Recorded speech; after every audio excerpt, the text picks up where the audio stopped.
Ngiyalibingelela bathandekayo ngegama lenkosi. Sihlangana kundaba ezimnandi eBhayibhelini. Siza kuba sonke amaviki ambalwa. Siza kuba a series of presentations okuthiwa Endleleni YaseJericho. Endleleni YaseJericho yikho lapho esiza kuthatha intshumayelo zethu kumbe ingxoxo zethu okwamaviki ambalwa. Asigobiseni amakhanda sikhuleke. Baba wethu osezulwini, malihlonitshwe elakho igama. Siza ngakuwe sicela amandla.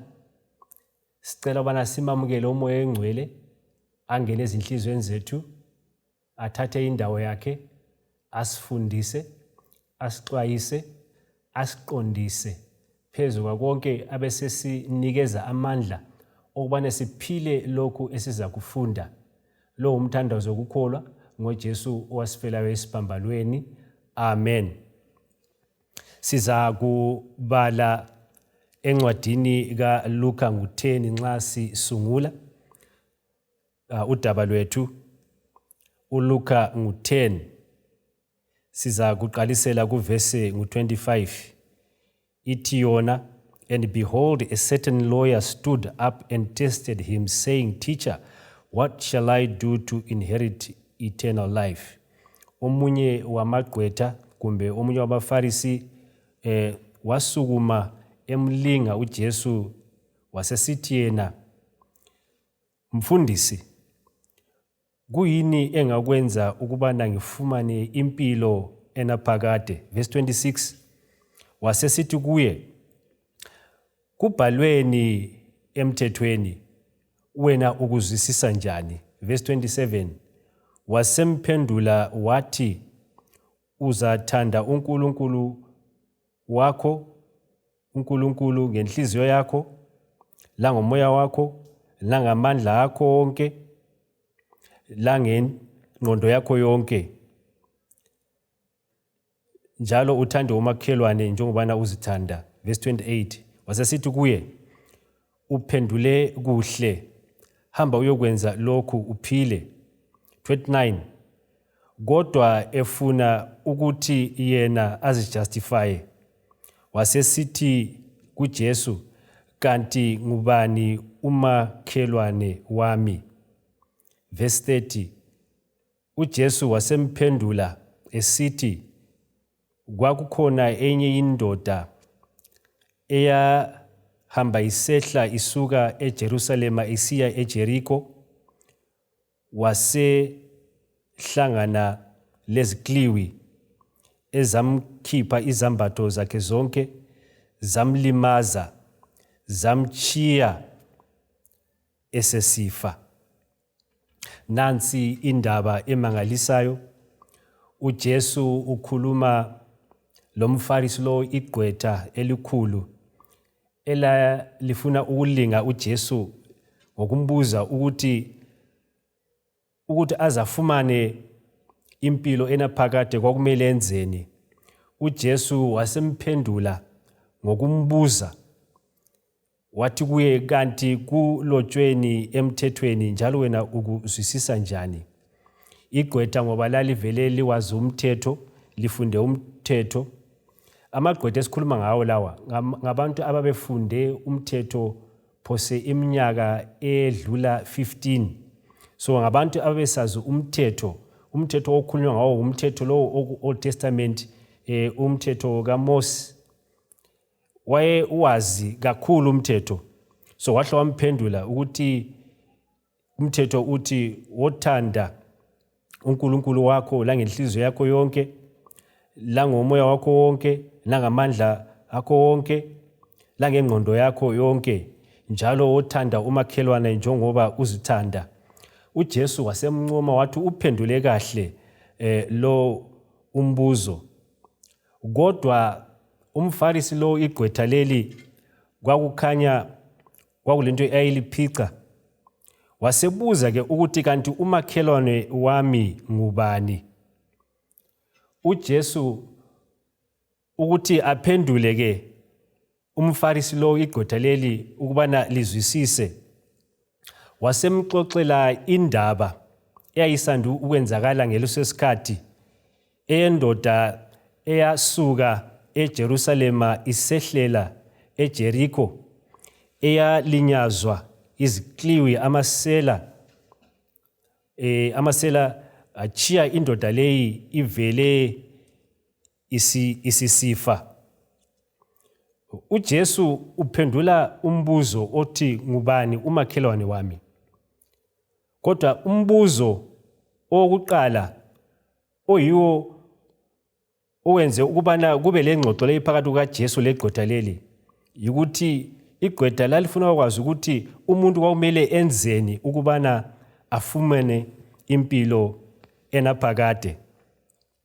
Okwanamhla siza kucubungula ngendaba leyi ekamakhelwane, indaba kamakhelwane ethi yona wothanda umakhelwane njengobana uzithanda, ukuthi umakhelwane ngubani.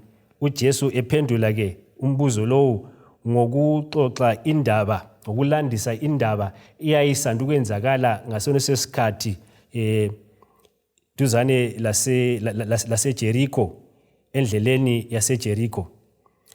Ngizacela ukuthi ngike ngichasise ukubana indawo le, umganga lo okusuka eJerusalema usiya eJericho wawunjani, kuzasincedisa ukubana sizwisise le ndaba esikhuluma ngaye ekamakhelwane le Jesu azama ukuthi ayichasisele igqwetha leli. Nxa wawusuka wena eJerusalema, iJerusalema kwakuyindawo eyayakhelwe phezulu, eyayiqaqelwe intaba ezinengi. Nxa wawusuka wena eJerusalema usiya eJericho, wawu usehla kwangaba amakhilomitha angu-27 nxa wawusuka eJerusalema usiya eJericho usehla.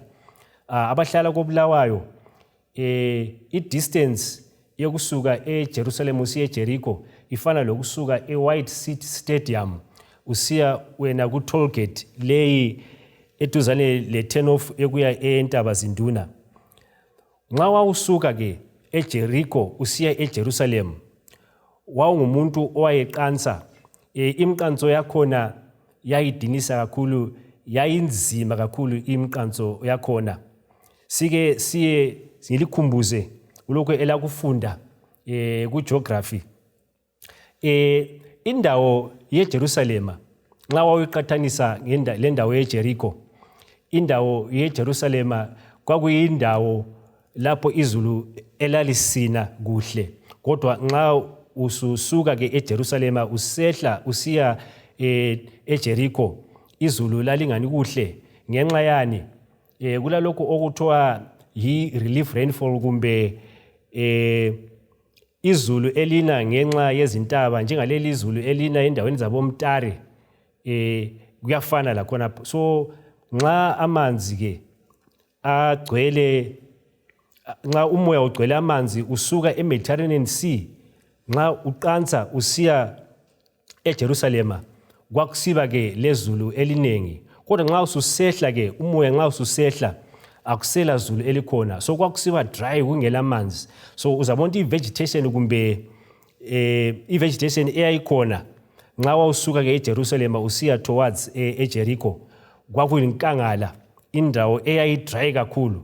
So kwakudinga ukuthi nxa uhamba indlela leyi usuka eJericho kwakumele sibili ube ngumuntu ohamba ethwele amafutha akhe, i-olive oil, ngoba wawungaba le problem yokuthi ilanga likuchise kakhulu, ujwabu lakho leli kube lohlupho. So babethwala ke i-oil, njalo bethwala i-grape juice. iBhayibheli lithi wine, kodwa i-wine leyi ekhulunywa ngayo ayisiyo edakayo leyi, i-grape juice, owenzela ukuthi unathe uthole amandla. Vele abantu abe-Middle East ngabantu abaziwa kakhulu ngokunatha umhluzi wama-grapes. khonokho kwenza ukuthi inhliziyo zabo ziqine ngoba iscience sikudiscoverile ukuthi i-grape juice ilamandla kakhulu okwenza ukuthi inhliziyo yomuntu iqine. So ngokunjalo kwakufuna umuntu oqinileyo sibili nxa wawusuka eJericho usiya eJerusalema ngoba kwakungathambanga kakhulu. So okwenzakalayo ke nxa uJesu esechasisa leyi indaba ukhuluma ngokuthi kwabonakala umpristi esehla ngaleyo ndlela ukuthi wayesuka eJerusalema wasebona lo undoda owayelinyaziwe kodwa kazange amkhangele wadlula kuthiwa wakhangela eceleni wadlula. Kwasekulandela ke umLevi laye wafika endaweni wamkhangela laye wakhangela eceleni wadlula. Okwenzakalayo yilokho ukuthi uJesu nxa ekhuluma legqwetha leli igqwetha leli nxa lisizwa uJesu elandisa leyi indaba kuhle kungene engqondweni yegqwetha ukuthi umthetho awayewufundile ukuthi wawungavumekali ukuthi nxa ubona isihlobo sakho silinyaziwe sidinga uncedo wena ubusudlula. Kutsho ukuthi ngezinye indlela nxa ngibona ngelihlo lakomoya ngibona igqwetha lifikelwa yikuthukuthela okukhulu ukuthi kanti bangenwe kuyini laba umpristi lomLevi bangenwe kuyini kanti kababoni ukuthi umuntu lo ungumJuda udinga uncedo kungani bemdlula. uJesu abeseqhubekeke esithi kwasekusiza umSamaritan laye owayehamba uthiwa wasebona umuntu wayelinyaziwe waba lozwelo. Nxa ngikukhangela njalo ngelihlo lakomoya ngibona leli igqwetha limangala kakhulu kanti ukuthi kuhamba njani ngoba phela amaSamariya lamaJuda babevele bengadlelani. Kwakulenzondo enzima emangalisayo phakathi kwamaJuda lamaRoma. Nxa bekuchasisa kwakulendlela eyayingafika eJericho kungadingi ukuthi uhambe ngendlela le eyayinzima elemqanso enzima ebuhlungu indlela kodwa indlela leyi amaJuda ababengayisebenzisa ukubana baye eJericho yayidlula le ndawo okwakugcwele khona amaSamariya. Babebazonda amaSamariya ngalolo hlobo ukuthi kwakungcono ukubana bahambe ngendlela leyi ebuhlungu eJerusalem leJericho eyayihamba endaweni enzima okuyinkangala okulugwadula indawo okulemqanso engachiphanga kulokuthi badlule eSamariya. Yikho babehamba ngayona le indlela. UmSamariya lo nxa encedisa ke umuJuda uyamangala ke lo igqwetha liyamangala ukuthi kanti umuntu oyisitha sethu kungani kanti encedisa umuntu ongumJuda. Kwammangalisa lokho. uJesu wayezama ukuthi achase amchasisele lo ubaba oligqwetha ukuthi kanti umakhelwane wakho ngubani. So nxa indaba iqhubeka ubaba lo umSamariya kuthiwa wathatha ke ayelakho wasebhanditsha ke izilonda zomuntu owayelinyaziwe lo wasethatha ke i-oil okumele ayisebenzise yena i-oil leyi ukubana azigcobe ngoba indlela yayingachiphanga. Le wine okumele ayinathe kumbe i-grape juice okumele ayinathe ukubana athola amandla abe refreshed. Kuthiwa wamthatha wambeka phezu kwenyamazana yakhe. iBhayibheli kalitsho ukuthi kwakulidonki kumbe kwakuyikhamela kodwa wamthatha wasemletha endaweni leyi ihotela ukubana bamncedise. Kuthiwa ngelanga elilandelayo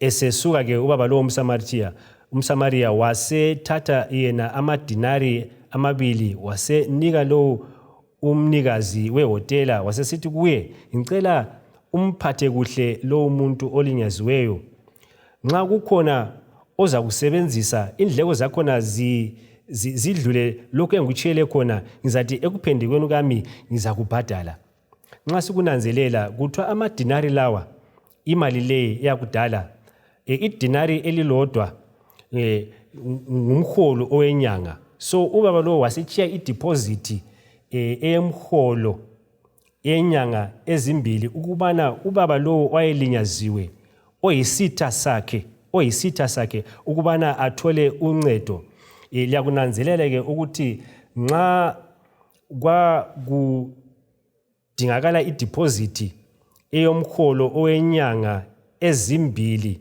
ukubana umuntu elatshwe agcinwe kuhle kuthi ukuthi indawo leyi kwakuyindawo eyayidura kakhulu nxa sikuqathanisa ngensuku esiphila kizo sesinanzelela ukuthi kungaba izibhedlela sibili ezidulayo kakhulu izibhedlela ezidulayo kakhulu ezingena abantu abalemali abantu abaphakemeyo kodwa okumangalisayo yikuthi umSamaria lo uthatha alakho enceda umuntu oyisitha sakhe athathe ke umholo owenyanga ezimbili achiye njengemali yokubambisa ukuthi ayilimgcine ingadlulele le ngizathi ekuphendukeni kwami ngiphinde futhi ngilinike imali ngibhadale lokho eliyabe likusebenzisile ngibona igqwetha leli elalibuza umbuzo embili wokuqala ukuthi kuyini engakwenza ukubana ngithole impilo enaphakade lo mbuzo othi wona kanti umakhelwane wami ngubani ngibona esefika ekumangaleni okukhulu kakhulu ukuthi kanti kuhamba njani ukubana isitha samaJuda sibe lozwelo olungaka njalo luphinde luchithe impahla yalo emangalisayo ukubana lincedise umJuda lo owayelinyazwe ngamasela endleleni leyi eJericho endleleni yeJericho uJesu wayesemtholile le ubaba emchasisela indaba yakhe ukuthi umakhelwane ngubani so ekucineni la uJesu uyambuza umbuzo vele kuyabuzwana la kuphendulwana vele abantu abangamagqwetha banjalo bayathanda kakhulu ukusebenzisa indlela yokubuza umbuzo uJesu la usembuza umbuzo uverse 36 uthi yena kulaba abathathu ngubani ongumakhelwane kulo owalinyazwa ngamasela ubaba lo igqwetha lalifunde kakhulu elikulevel yabo professor abakhulu nxa ephendula umbuzo lo kawuphenduli ngendlela uJesu ayebuze ngayo nxa sisesikolweni leyi kwakuyi multiple choice uJesu wayemnike multiple choice ukuthi kulaba abathathu esitsho umpriester umlevi lo mSamaria embuza ukuthi kulaba abathathu ngubani ongumakhelwane kulowo owalinyazwa ngamasela yena kasakuphendulanga umbuzo lo ngendlela uJesu ayobuze ngawo wasedinga indlela yokuthi awuphendule mbona ngani vele ukubiza igama elokuthi mSamaria kwakuyinto yayimhlupha inzondo yakhe yayinzima kakhulu okokuqala wayengumJuda wayebona kungcono ukubana ahambe ngendleleni enzima 27 kilometers lezi ezinzima kulokuthi adlule endaweni lapho okuhlala khona amaSamaria nxa esiya eJericho kumbe nxa esuka eJericho esiya eJerusalem okwesibili ukuthi abize igama leli elokuthi umSamaria mbona la kwamhlukuluza kakhulu ukuthi kwakungavumi ukubana akutshe khonokho inzondo eyayigcwele kuye efuthelana ngenxa yamaSamaria lawa yena wasephindela wathi lo owatshengisa umusa impendulo yakhe le uJesu wasesithi kuye lawe hamba uyokwenza njalo ngokunjalo uJesu wayesephendule imibuzo emibili esebenzisa indatshana leyi kumbe isehlakalo lesi esasivele sisanda ukwenzakala endaweni phakathi kweJerusalem leJericho. Umbuzo wokuqala uJesu ayobuziwe ligqwetha yikubana kuyini engakwenza ukubana ngithole impilo enaphakade. Wasebuza umbuzo wesibili othi wona kuyini umakhelwane wami ngubani. uJesu ke wasemtshengisa ukubana umakhelwane wakho ngumuntu odinga uncedo. Umuntu nje odinga unceda nguye umakhelwane wakho. Lesitha sakho woba lo musa esitheni sakho uyenze okuhle, uthathe inzuzo yakho, ungabi lobandlululo, lo muntu okuzondayo menzele kuhle.